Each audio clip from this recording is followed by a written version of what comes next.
After you were there for a while, how'd you find the Japanese people? When we got to Atsugi, I decided to go into Tokyo to see what it looked like. Two of my officers I had go with me. And as we were going into Tokyo, we'd meet people on the road and they'd turn their backs on us. And I didn't know how to interpret that, whether there was fear on their part or showing some defiance. And when we got into Tokyo, there was no evidence of the military in Tokyo, but the whole town was pretty much burned out. And I decided, well, maybe this is the wrong thing to do right now. It's occupied. And we returned back to base. But interesting thing about Atsugi, they put me in charge of rebuilding a certain section that had been destroyed by our B-29 bombers. But there were about 200 men from a local village that came out, and I was given one interpreter. My first thought was I've got to break up this 200 people into segments and assign them certain areas that they can work on.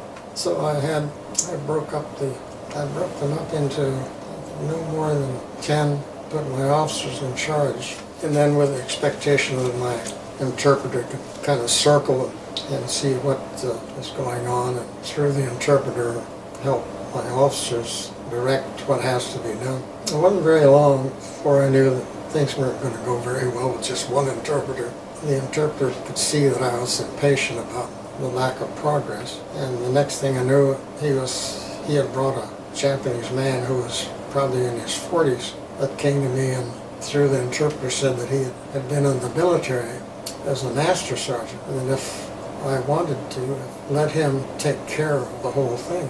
And I said, fine, that's great. It couldn't be any worse, you know. Yeah. So I pulled my officers off of it, and they were happy too. He came to me and saying, well, whatever his name was that I had in charge would like me to come out there, but he's got a problem. So I went out with him, and he was beating up this young boy just right and left. I said, where are you? What's going on? And he said, well, some of the barracks were occupied by my troops, and he had stolen a box of cookies that one of the enlisted men had left on his bed. And I said, well, I knew that they were hard on food, but I told him, well, just let him know, don't do that again. And things went on all right, till one day another, I was called in again. This young man had stepped on nails, and they had these canvas shoes, and it went right through the shoe and through his foot. So I told him to take them over to my dispensary, and there was a man there that could give him a shot of... tetanus shot, at least. Yeah, what is it for? Tetanus? Tetanus. And then I had our motor pool take him back to the town because I knew it would be quite a hard time to walk on a nail. The next day I got 3 men, I think they were all men, from the village. That doll that you see there was one of the things they brought, and they brought kimonos and some other things. And they said that they'd been told that when the Americans arrived, we were going to kill all the men, rape the women, and steal all their fortunes, whatever they had.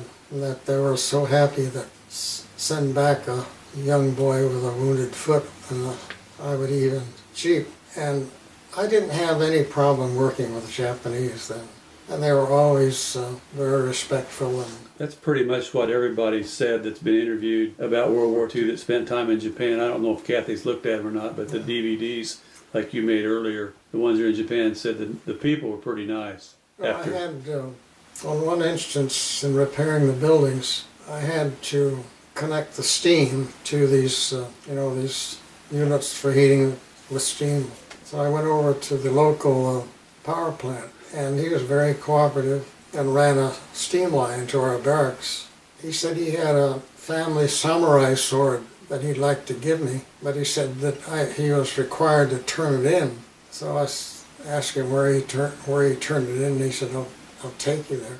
And it was manned by a captain, and I told him that this man had turned in a sword. I'd like to see it, because I was a captain too, so I was not much of a challenge. And he said, I don't know anything about it. Well, you know very well that somebody had that as a souvenir. So I did fly around, and I was sold, because I didn't need a gunner. And I went up to Hokkaido, which is the island above Honshu and know the field landed is mostly a grass runway, and a Cadillac drove up to meet me, and a young woman spoke perfect English, got out, and she said, "This is Major so-and-so," I can't remember. He couldn't speak English, so she was interpreting. And he wanted to know what he could do for me.